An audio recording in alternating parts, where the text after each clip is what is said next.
boa noite para você. A gente começa essa edição falando da falta de segurança no transporte público da capital. Há pouco mais de 2 semanas, a Prefeitura de Belo Horizonte colocou guardas municipais viajando dentro de alguns ônibus de linhas que apresentavam maior índice de roubos. Mas a medida é criticada por alguns usuários que acreditam que ela deveria ser estendida para todos os coletivos ou de forma dinâmica. Nessa quarta-feira, uma advogada que pulou de um ônibus em movimento para fugir de um arrastão morreu aqui na capital. Luísa Drummond, de 26 anos, voltava do trabalho. Ela estava nesta linha de ônibus, mas assaltantes interromperam para sempre a volta dela para casa. Armados, eles fizeram um arrastão dentro do coletivo. De acordo com o relato de testemunhas da Polícia Militar, os 3 suspeitos embarcaram no coletivo em frente ao ponto de ônibus do BH Shopping, no bairro Santa Lúcia. O veículo circulou por cerca de 5 quilômetros e, ao chegar aqui na Avenida Raja Gabalha, na altura do bairro Luxemburgo, os passageiros desesperados desceram do ônibus, momento em que vários deles se machucaram. Ao cair do ônibus, Luísa bateu a cabeça contra o asfalto. A advogada não resistiu aos ferimentos e morreu cerca de 24 horas depois no hospital. Era fim de tarde do último dia 31. Este homem, que estava próximo do local, ouviu um barulho que chamou a atenção dele. É como se fosse caindo uma pedra no chão. Esta outra testemunha estava no coletivo que vinha logo atrás. O pessoal saindo desesperado, tinha um cara se levantando no chão, tudo ralado. Aí quando a gente olhou para o lado, quando nós vimos a trocadora no telefone, chorando, a menina estava no chão. Este outro passageiro que estava dentro do ônibus conta o que viu. Eu peguei o 4110 na Raja Gabalha. Os bandidos já estavam dentro do ônibus. 2 suspeitos na porta da frente e um já nos fundos. Chegou em frente ao Mar Tereza, eles anunciaram o assalto. E eles foram lá para o fundo. Quando o ônibus estava muito lotado, alguns passageiros entraram em pânico e puxou a válvula de emergência das portas. Quando que o ônibus estava em movimento, as pessoas começaram a pular. E os bandidos também pularam junto e saíram correndo. E aí que aconteceu foi esse acidente. O caso chocou muita gente e quem depende do transporte coletivo tem medo. A gente com medo, não sabe se volta para casa, né? Não é fácil. A gente tem muito medo, que eu já fiquei em 2 ônibus que já teve assalto. Hoje eu nem tive coragem de pôr joia nem nada, com medo. A Polícia Militar orienta a não reagir a assaltos e tentar manter a calma. Nós temos 2 tipos de reação. Aquela reação ativa, que é quando a vítima se direciona ao infrator em uma forma de reação, como, por exemplo, agressão, defesa. E isso a gente não recomenda de forma alguma, porque vai aumentar a agressividade ali, o nível de violência do infrator em relação à vítima. E o outro tipo de reação, que foi o que aconteceu, é aquela de repulsa, de sair correndo, né? E ela está associada a um aumento do risco daquelas vítimas. No caso ali, risco de levantar no infrator uma situação de alarme e ele poder também progredir o nível de violência.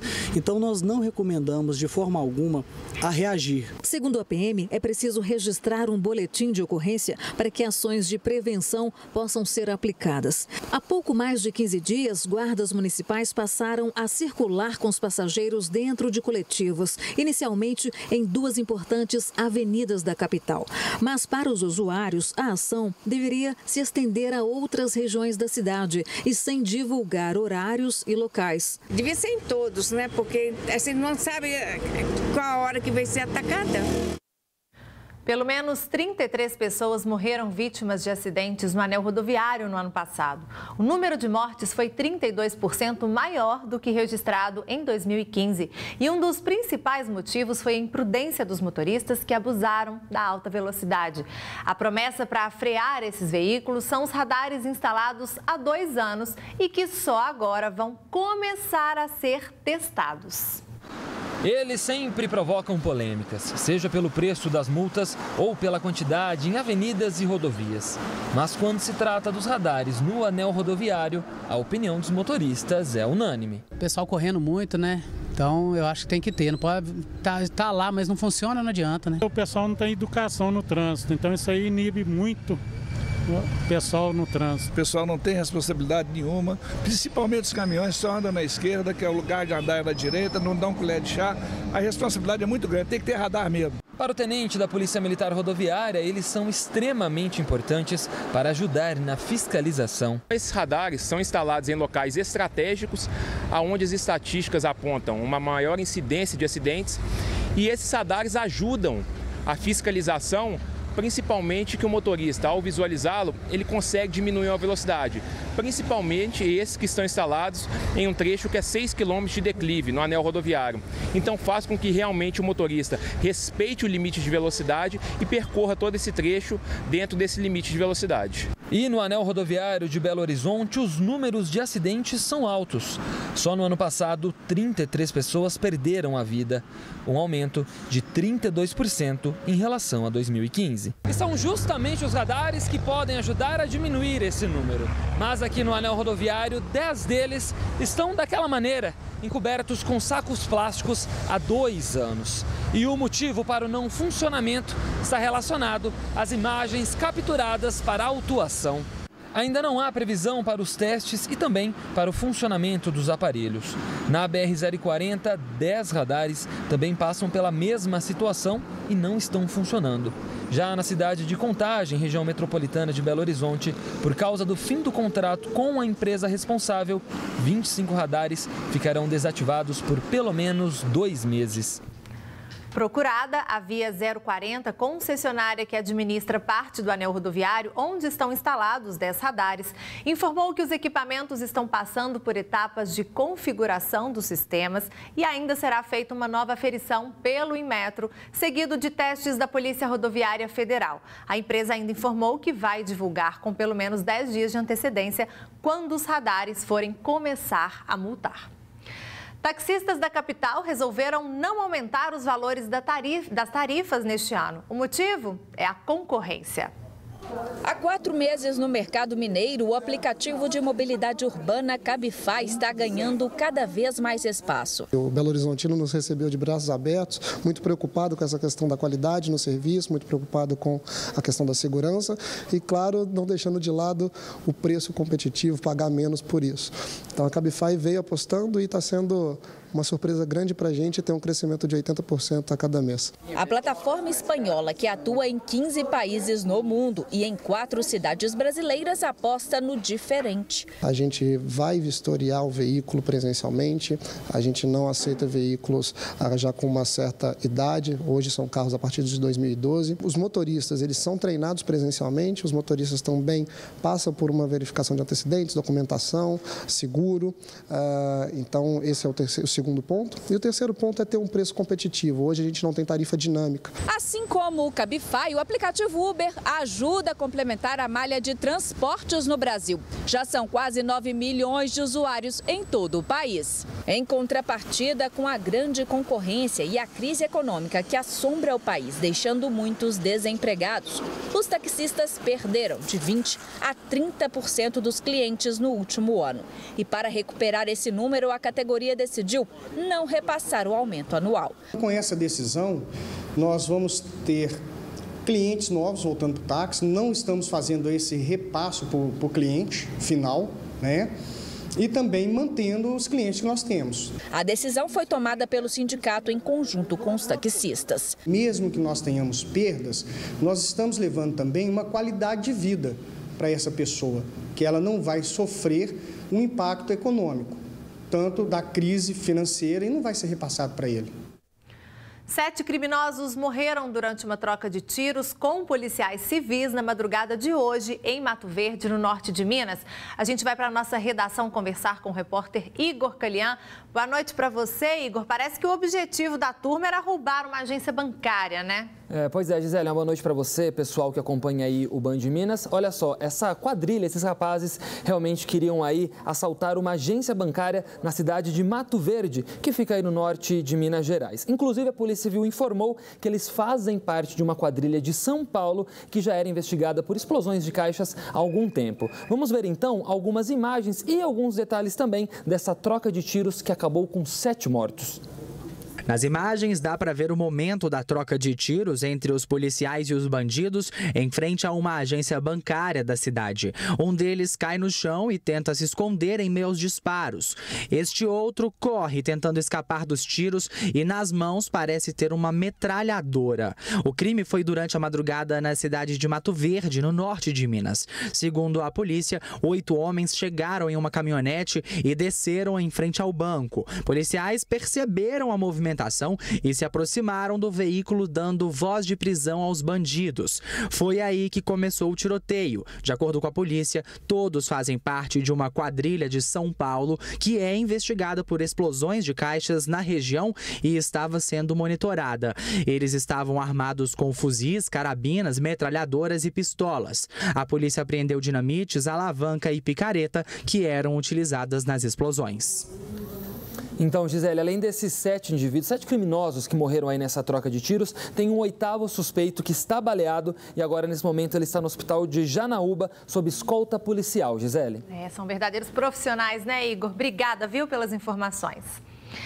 A tarifa dos ônibus de Contagem vai mudar e você vai descobrir o valor que será cobrado já depois do intervalo e vai ver ainda a festa que os torcedores do Cruzeiro e do Atlético fizeram ontem no Mineirão. Deu Cruzeiro no Clássico. A gente volta já.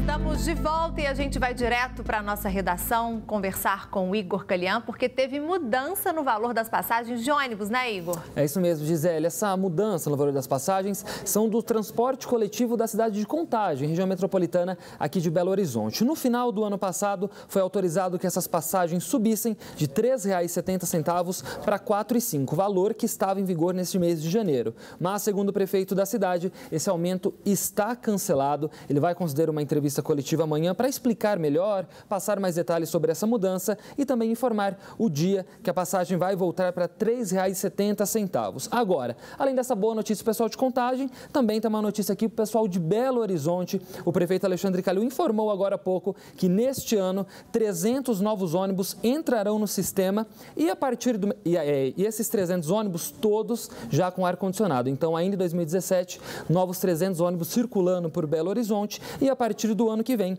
serão 500 novos veículos por ano. Foi informado também que aí por meio de uma licitação vai ser aberta uma auditoria fiscal e contábil. Enquanto essa auditoria não for concluída, ficará suspensa a retirada dos agentes de bordo, que a gente conhece aí como os cobradores de ônibus. Então, toda essa polêmica dos cobradores, enquanto essa auditoria não for concluída, eles não serão retirados do ônibus. E uma última informação ainda sobre o transporte coletivo aqui de BH é que vão tentar ampliar aí, em breve vai ser ampliada a Operação Viagem Segura, que vai ter presença dos guardas municipais nos coletivos, Gisele. Ótimas notícias, Igor. Obrigada pelas informações. E agora a gente fala de futebol. O Cruzeiro levou a melhor e venceu o Atlético no primeiro encontro de 2017. Antes do espetáculo em campo, um show nas arquibancadas. Torcedores de Atlético e Cruzeiro voltaram a dividir o estádio Mineirão. Quando a bola rolou, o Cruzeiro mostrou mais organização e dominou as ações. Robinho levantou na área, Léo desviou e por pouco o Manuel não abriu o placar. Rafael Sobis encheu o pé e Giovani espalmou. O gol do jogo saiu aos 27 minutos. Felipe Santana perdeu tempo de bola. Arrascaeta dominou, limpou o goleiro e fez 1-0 Cruzeiro. A segunda etapa foi mais equilibrada. Alisson exigiu outra grande defesa de Giovani.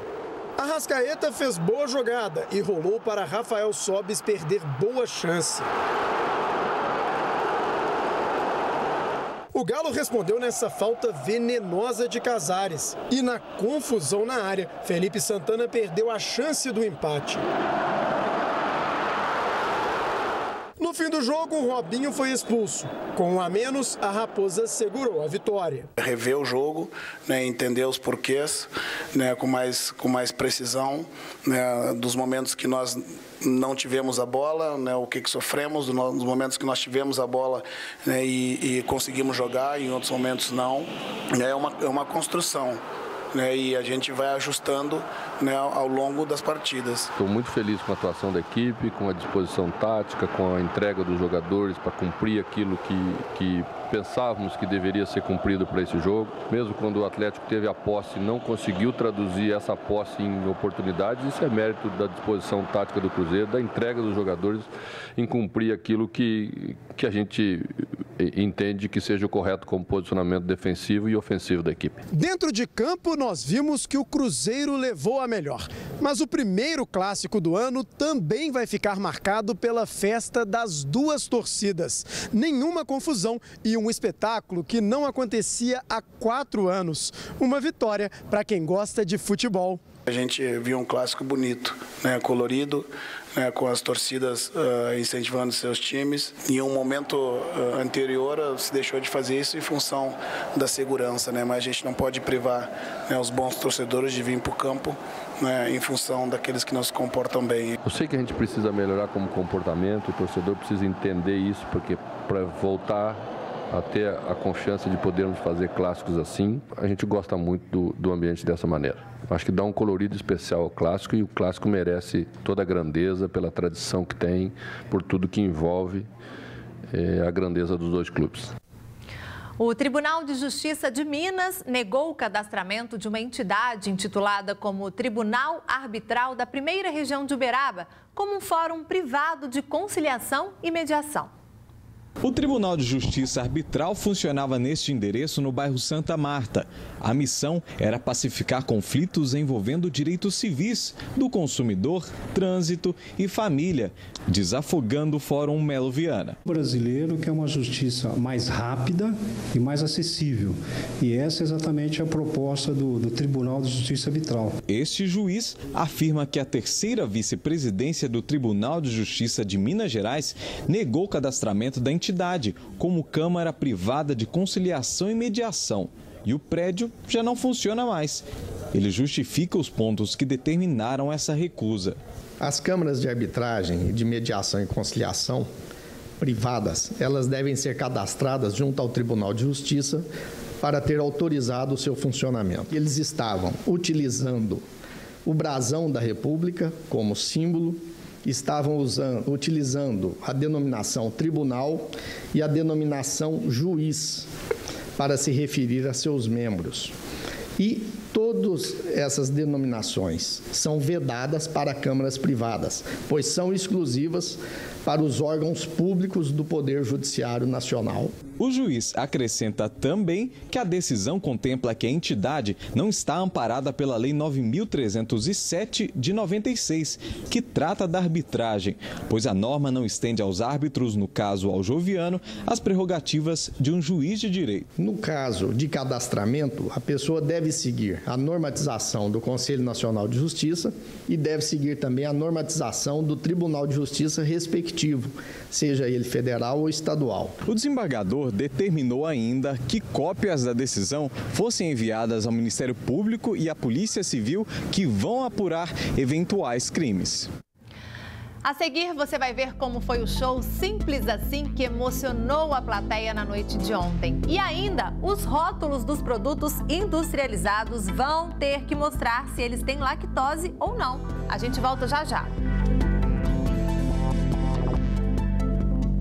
O senador Aécio Neves foi citado pelo ex-presidente da Odebrecht em delação premiada da Operação Lava Jato. A gente vai agora aos estúdios da Rádio Band News FM conversar com a Luciana Viana. Boa noite, Luciana. Conta pra gente aí qual o conteúdo dessa delação.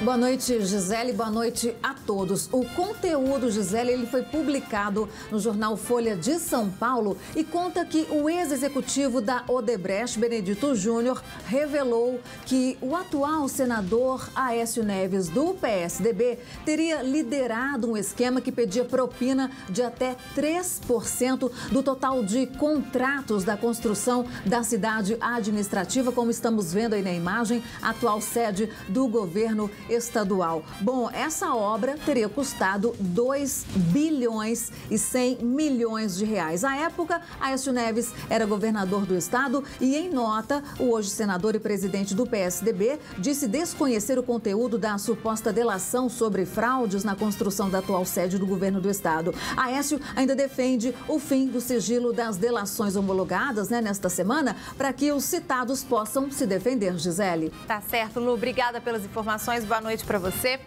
Os rótulos de todos os alimentos e bebidas industrializadas vão ter que apresentar alertas sobre a presença de lactose na composição dos produtos.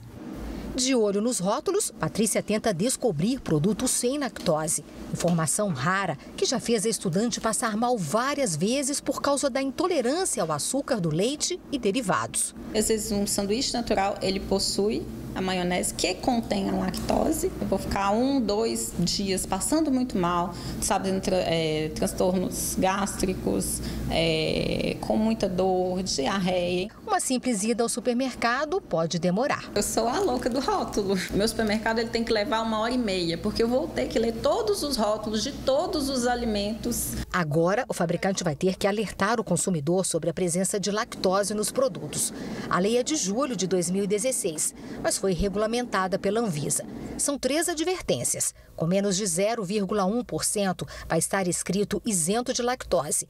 0,1 a 1%, baixo teor de lactose. Acima de 1%, contém lactose. Existem alguns produtos que a pessoa, por exemplo, vai consumir sem nem desconfiar que contenha lactose. Por exemplo, adoçantes em sachê, macarrão instantâneo, sopas instantâneas. Isso gera para a população uma grande insegurança no consumo dos alimentos. A intolerância à lactose provoca distensão abdominal, diarreia, vômito e gases.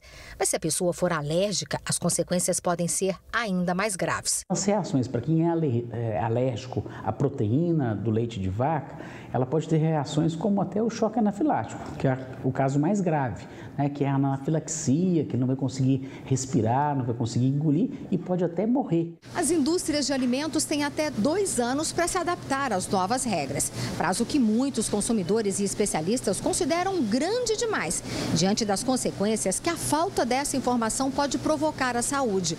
De cada 10 brasileiros, 4 têm intolerância à lactose. A gente imagina que 2 anos é muito tempo. A gente podia já estar fazendo isso para ontem. Já aquelas letras miúdas nos rótulos terão que mudar. A lei determina que a presença de lactose apareça em destaque, em negrito e com letras maiúsculas. Porque já sabe todos os ingredientes que tem. Então é só arrumar um meio de colocar no rótulo do produto. A noite dessa quarta-feira foi marcada pela emoção no show Simples Assim, promovido pelo Grupo Bandeirantes Minas, em parceria com Luiz Sternick. Voz, violão, piano, simples assim. Eu venho lá do cercado e posso não me agradar. Canta, Maria, a melodia singela. Sei mais, eu fico onde estou, prefiro continuar distante. No palco, 2 mineiros de nascimento e uma mineira de alma e coração, juntos numa noite de solidariedade.